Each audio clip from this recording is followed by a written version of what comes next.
Olá, eu sou o Hugo Carvalho e esse vídeo é para fazer um resumo da aula 2 no Sintetize 4, aluno do Mackenzie,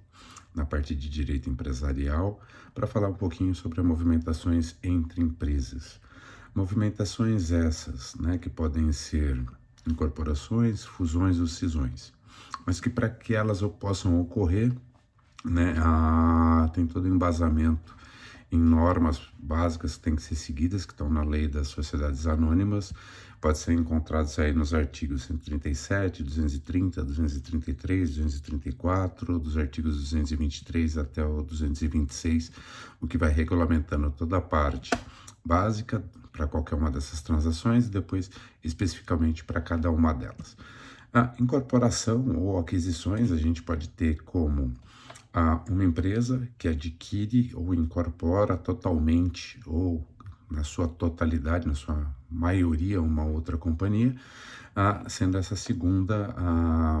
deixando de existir. Né? Exemplos disso a gente pode ter, citar vários aqui, como a Raia Drogasil, quando adquiriu a Onofre Farmácias em 2019, a América Móvel, que é a controladora da Claro, quando adquiriu a Nextel, a própria Natura, agora recentemente, comprou a Avon, a Magazine Luiza, né? Também fez a incorporação da Netshoes. Normalmente na parte de incorporações a gente está falando de estratégia das companhias de ambos os lados, não importa se são grandes ou se são pequenas, tanto quem está vendendo, às vezes está vendendo pelo interesse de poder ter mais investimentos e poder aumentar sua participação no mercado, assim como quem está comprando pode estar querendo entrar num segmento diferente, está diversificando suas linhas, ou simplesmente está aumentando o seu patrimônio, a sua receita, ou até a sua própria carteira de clientes. A gente tem uma outra parte que é o que a gente pode chamar de fusões, que é a união entre duas empresas, né? Elas se unem, duas ou mais empresas, com o intuito de melhorar a sua entrega no mercado, melhorar o seu posicionamento, melhorar o seu faturamento, ou seja, de que ambas possam estar colaborando entre si e possam estar evoluindo. Exemplo disso, a difusão. A gente tem o Itaú Unibanco, que aconteceu anos atrás, dois bancos gigantes que formaram praticamente o primeiro banco do país, né, o maior banco do país. E como cisão, a gente entende o seguinte, né, é a divisão de uma empresa em duas ou mais, podendo ou não a empresa principal desaparecer, né, onde às vezes por uma estratégia eu tenho um segmento dentro da empresa que está indo muito bem e eu quero transformar ele num negócio à parte para que ele tenha vida própria. Um exemplo disso a gente pode pegar a MRV, que é a principal construtora do Minha Casa Minha Vida, quando ela fez uma cisão criando a Log Logística, né, uma empresa destinada a outro fim que saiu de dentro do negócio da própria MRV. Assim como outro exemplo que a gente pode dar, a Gol e Smiles, né? O plano de milhagem Smiles é uma cisão da Gol, companhia aérea. Foi uma estratégia de negócio, separar essa parte de milhagem do negócio principal. E a gente ainda tem uma outra forma de associação entre empresas que a gente chama de consórcio. Normalmente o consórcio ele ocorre quando duas ou mais empresas se unem, né, deixando as responsabilidades e as competências bem claras. Então, é a união de empresas por competências, normalmente para participação em licitações públicas, onde uma obra, ou por exemplo agora o leilão do 5G, né,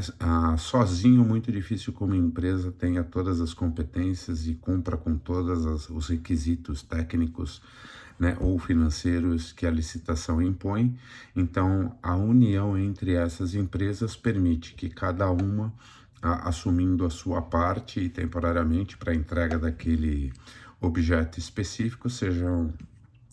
criada, seja entregue, cada qual com a sua responsabilidade, e ao final havendo a dissolução desse consórcio. no mercado internacional, né, toda a parte de aquisição e fusão, o pessoal dá o nome de M&A, né, que é Mergers and Acquisitions, que nada mais é que a própria parte de incorporação e fusão, e que muito se fala que precisa ter bastante cuidado, né, com relação a gerenciamento de riscos, a avaliação das empresas, coisas que inclusive, por exemplo, também dentro da norma básica dessas operações de movimentações de empresas no Brasil, se as empresas forem de capital aberto, elas necessitam de aprovação da CVM, mas que todas elas, capital aberto ou não, dependem de aprovação do CAD, do Conselho de Administração e Desenvolvimento Econômico, né, um órgão do governo que foi criado, né, entre outras coisas, para verificar práticas de cartéis ou práticas que possam prejudicar a livre concorrência, que possam prejudicar o livre mercado e assim a sociedade e a economia como um todo, e a parte dessa movimentação de união de empresas principalmente, para ver se não se trata de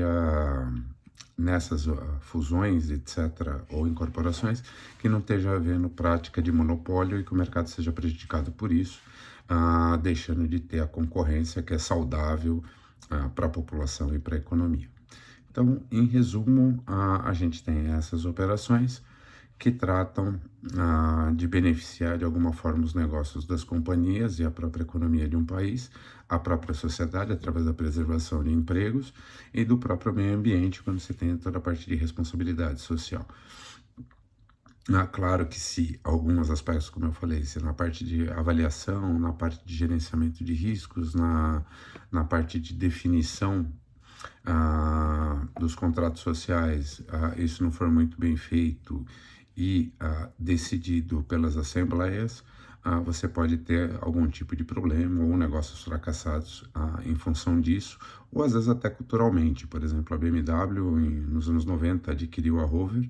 com o intuito de fortalecer a marca e crescer, mas problemas culturais impediram que isso ocorresse, e aí anos depois a BMW acabou vendendo a Rover para Ford. Então, em resumo, é isso. Obrigado, até a próxima.